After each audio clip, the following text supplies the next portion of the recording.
तारिक फतेह, आपको तो याद ही होगा, कम से कम आप तो बता ही देंगे इरशाद अहमद को इस डिस्कशन में कि कहां ये नारा लगता है कि ये जो दहशतगर्दी है इसके पीछे वर्दी है। बलूचिस्तान में कैसे इनकी फौज के खिलाफ नारे बुलंद होते हैं, झंडा बुलंद होता है, इनके ऑफिशियल्स को टारगेट किया जाता है। चाइनीज आर्मी, जिसे कहना चाहिए कि कम्युनिस्ट पार्टी की आर्मी है, उसके खिलाफ लोग सड़कों पर आ जाते हैं हजारों की तादाद में। सब कहां होता है?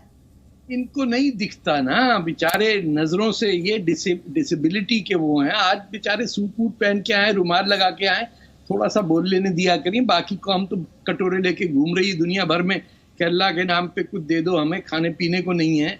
इतने बेशरम बेगैरत हो गए हैं कि दे कांट इवन अंडरस्टैंड कि जहां पे असल कब्जा है और जिसको ये कहते हैं आजाद कश्मीर, लफ्ज आजाद जो है उस पे इंसल्ट है इनकी कि वहां पे एक शख्स नहीं है जो पीओके के अंदर कश्मीरी जबान बोल सके। आपको जो एनाहाइलेशन ऑफ कल्चर कहते हैं ना कि जहां पे लाइन ऑफ कंट्रोल है उसके वेस्ट पे कोई शख्स कश्मीरी जबान बोल ही नहीं सकता। दूसरी चीज, ये गिलगित बल्तिस्तान को भूल गए क्या? कैप्टन ब्राउन को भूल गए क्या? इनको पता ही नहीं कि किस जमीन पे कहां किसका कब्जा और किसने किसको क्या दिया। ना इनको रेड क्लिफ लाइन का पता, ना ड्यूरेंट लाइन। आप यकीन मानिए ये इनका कसूर नहीं है। पहली जमात स्कूल से लेके ये पीएचडी कर लेते हैं। They have never been educated in the history of what happened to the people of Kashmir. इनको कोई अंदाजा नहीं है कि जो स्टेट्स थे, प्रिंसली स्टेट्स थे, उनके क्या पावर्स थे। इस वक्त इंडिया को करना चाहिए कि कहे कि जो सिक्योरिटी काउंसिल रेजोल्यूशन कहते हैं ना ये लोग पाकिस्तानी, वो कहेंगे बिल्कुल अल्हम्दुलिल्लाह करा दीजिए, देखते हैं कैसे चीन की फौज को निकालते हैं वहां से ये। क्योंकि पहला जो क्लॉज है यूएन सिक्योरिटी काउंसिल का, वो कहता है पाकिस्तान की फौज या सिविलियन जो अगस्त 14, 1947 में वहां नहीं थे, सब निकल जाएं। वो चाइना की फौज भी निकलेगी वहां से। चीन ने जो वहां प्रिजन सिस्टम बनाया है वो भी निकलना पड़ेगा। ठीक, somebody should call their bluff, तब इनको पता चलेगा कि ये किस दुनिया में रह रहे हैं। ठीक, इरशाद अहमद, चाइना। ठीक है इरशाद अहमद, ये क्या कह रहे हैं तारिक फतेह?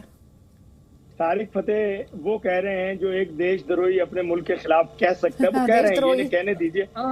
इनसे हमें कुछ नहीं भगोड़े हैं, हमारे पाकिस्तान से भागे हुए इंसान हैं ये। अच्छा, ये जिसको कुछ दुनिया में पनाह नहीं मिलती वो जाकर के हिंदुस्तान के शहरों में पड़ जाता है। और दूसरी बात यह है कि हम खुशहाल लोग हैं। आप मेरे सूट की बात कर रहे थे, मेरे रुमाल की बात कर रहे थे, मेरे टाई की बात कर रहे थे, आप अपनी वैल्यूज की बात कीजिए। मैं एक बाइज्जत पाकिस्तानी हूँ, मेरी इज्जत है पाकिस्तान में, मैं पाकिस्तान का बाइज्जत शहरी हूँ और पाकिस्तान की दुनिया इज्जत करती है। जो भैया भगौड़े पाकिस्तान लोग हैं वो धक्के खा रहे हैं दुनिया के दूसरे मुल्कों में, दूसरे मुल्कों में भगौड़े हैं। आप अगर आपकी इज्जत होती अपने मुल्क में होते, आप भगौड़े हैं। आप ये मान जाइए, पाकिस्तान छोड़ के भागे हैं, देशद्रोही किस्म के इंसान है।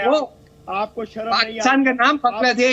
इसलिए नहीं पहन, आप इसलिए अच्छे कपड़े नहीं पहन सकते क्योंकि आप गुलाम है किसी मुल्क के। मैं गुलाम नहीं हूँ, मैं आजाद पाकिस्तानी हूँ, मैं खुशहाल हूँ, मेरा मुल्क खुशहाल है, मैं आजाद हूँ, मैं आजाद शहरी हूँ पाकिस्तान का। होगी शक्ति देखो, मुझे अल्लाह ताला ने आपकी बेइज्जती की, आपकी कुदरत की तरफ से बेइज्जती हुई, आप भागे मुल्क छोड़ करके। क्यों भागे? लानत है ऐसे मुल्क पे जो अपने लोग को मारता है। अल्हम्दुलिल्लाह अभी तो भैया 1 करोड़ बंगाली मारे उसकी अल्हम्दुलिल्लाह मैंने टाई भी लगाई, रुमाल भी बलोचिस्तान वालों से लगाते।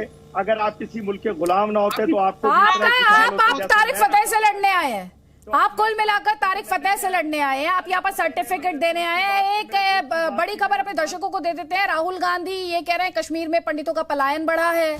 जम्मू कश्मीर में इस साल 30 से ज्यादा टारगेटेड किलिंग हुई है। कश्मीरी पंडित अपने ही देश में शरणार्थी बन गए हैं और बीजेपी ने यूपीए द्वारा जो काम किया गया था उसे बर्बाद कर दिया है।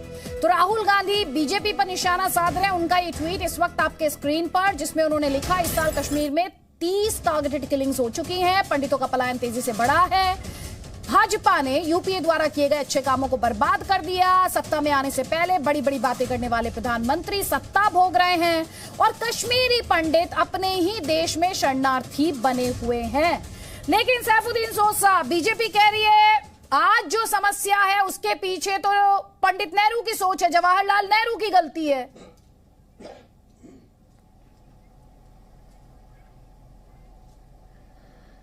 ये तो एक तरफा बहस करते हैं, वो तो बीजेपी का प्रोपेगेंडा है। जवाहरलाल नेहरू ने उसको अपने मुल्क का ख्याल करना था। उसने पॉलिटिक्स के ज़रिए, जमहूरियत के ज़रिए कोशिश की कि वो जम्मू और कश्मीर को आइन के दायरे में लाए। तो जवाहरलाल नेहरू उसमें कामयाब हो गया और उस वक़्त के मुक़्तदर लीडर जो थे शेख मोहम्मद अब्दुल्ला मरहूम, उनके साथ जो मफामत हुई और वो ठीक थी, वो रिश्ता मान लिया जम्मू कश्मीर के लोगों ने, खुसूसन कश्मीर के लोगों ने। लेकिन अब बीजेपी ने उसी रिश्ते को कमज़ोर किया।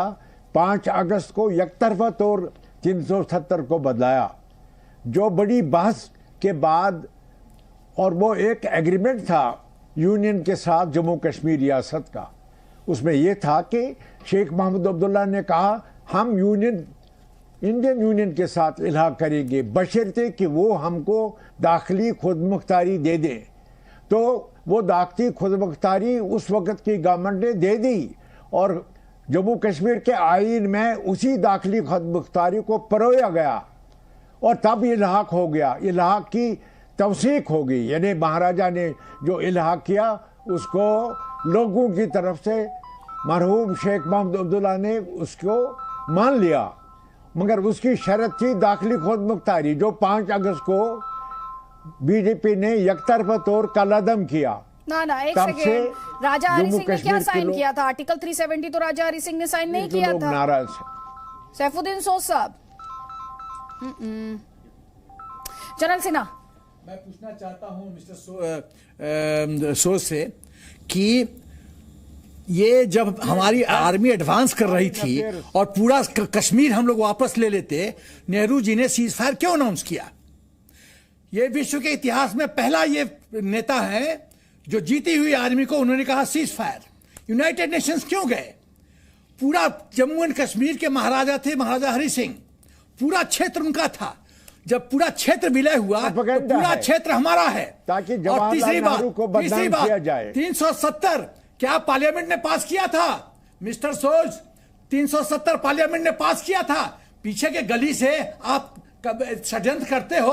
पार्लियामेंट ने पास किया था 370। जवाब दो। पार्लियामेंट आप 370 पार्लियामेंट में पास किया है ना? मंजूर किया गया। 370 पार्लियामेंट ने पास किया। अब आप जवाब सुनो तो मैं बताऊंगा। 370 पार्लियामेंट ये भाई जवाब सुने तो मैं बताऊंगा आपको। हिंदुस्तान की पार्लियामेंट ने दफा 370 को एक सेकेंड पास किया और वो सरदार पटेल के वक्त में हुआ।